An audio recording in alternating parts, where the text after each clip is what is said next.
Welcome. Come on inside, and we're going to talk today about what leaving a 5-star review in an Airbnb actually means.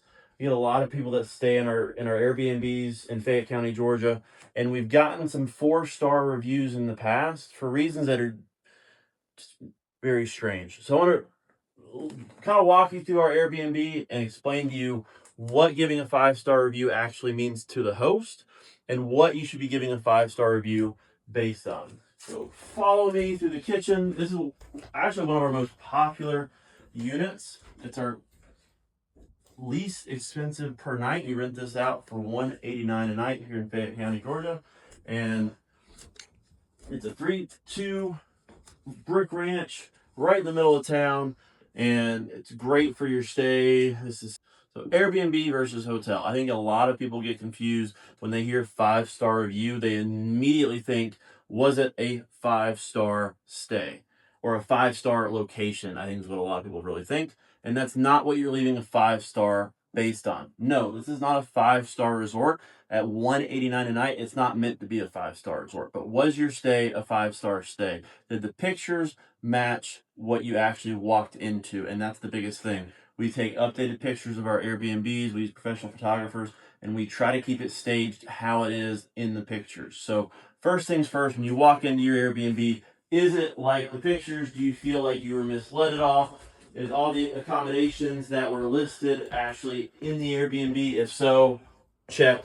That's the first thing we're going to look for. Number 2, as we walk into the first of 3 bedrooms, was it clean? Your Airbnb should always feel and look clean, and that's the second thing you want to look for.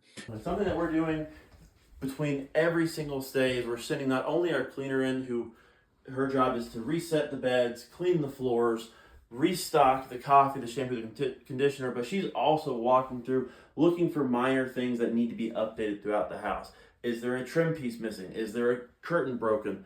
Those are the things that we're constantly looking at and constantly trying to update between guests and their stay so that every guest feels like the home is in brand new condition whenever they stay. All right, some of the extra little touches that we try to do at every Airbnb is we add, again, the shampoo, the conditioner, we add alcohol wipes, Q-tips, hair ties, Kleenexes. Every guest, we make sure to leave bottles of water on the kitchen counters. We try to include snacks. We do coffee, we do K-cups. We make sure that there's extra sugar, creamer, everything that you would typically see in a hotel or that's actually in your home. We try to include a little bit of that in our Airbnbs so that when you get to where you're going, you have what you need. A lot of times you're coming in from the airport, coming in from a long drive. It sucks when you have nothing to snack on when you get in. A bottle of water, a cup of coffee goes a really long way with guests. They love it. We get a lot of compliments on that. Something that we get to tie into when it comes to our liquidation and Airbnb stuff is we get to do a little bit more fancy, cool stuff like these coffee mugs. It's a small thing, but this coffee mug set, this $200 coffee mug set, you wouldn't get that if we were not in the liquidation space, but because we are, we get to include some Le Creuset coffee mugs in some of our Airbnbs. I've gotten 2 compliments on that in 4 years, so how far does that go? I don't know, but it's a really cool thing for us to be able to do. We get to constantly update our kitchen knives, our kitchen, like our pots and pans, our plate sets, all because we have the liquidation company, and it's cheaper for us to upgrade that stuff than other people. So you get to see a lot of that with our Airbnb stays. And then one other thing we do is we do double checks, right? So we have our cleaning staff come in, they do the initial clean. Someone typically comes in after them because you never know what you're gonna miss. You know, even when you clean your own home, did you wipe down the fridge? Did you wipe down around the bottom of the toilet? Did you clean the stove? There's so many small things that we try to catch before a guest comes in for their next stay to make sure they have a 5-star experience. So we're Airbnb hosts. I've also stayed at a ton of Airbnbs over the last few years, and I've left only 1 negative review in all of those stays.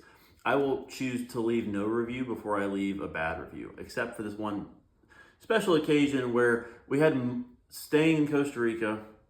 It's warm, it's humid, it's a little muggy, it's really pretty, but the AC has to work. And we had several nights back to back where the AC was not working. It took them multiple days to get a tech out there, which I could live with to a certain degree if the house wasn't the price point that it was. When you start spending $600, $700, $800 a night on a place to stay, it's your responsibility to make sure not only is your equipment working properly at all times, but to have communication, to get someone out there quickly. So on top of that, the pictures did not do the house justice. It was severely outdated from the pictures online. A lot of times, you try to take the best possible angle of things, but you can't leave out the fact that the porch is rotted, that it hasn't been updated for 20 plus years, the same kitchen cabinets that was originally installed, and the house was for sale at the time. My guess is because they didn't want to do any of the updates, the maintenance, not even updates, right? There's one thing to update a house to make it look more modern. There's another thing called maintenance that you have to do on a weekly, monthly basis to keep the house to a certain standard. So, for me, to go as far as to leave a bad review for somebody, it has to be a really bad experience and nothing get done to help ease that bad experience. We've had guests come into our place and there have been honest mistakes, and we do our best to rectify them within 2 to 3 hours at all times. If we can't, we've had occasions where a guest has come in on an instant book and the house wasn't cleaned in time. We've paid for that guest to go out to a restaurant and then waive their cleaning fee on top of that. So, we'll go above and beyond to some degree, probably too much so to give that guest a positive experience, but it's worth, losing $100, $200 to make sure that guest has the experience that they paid for.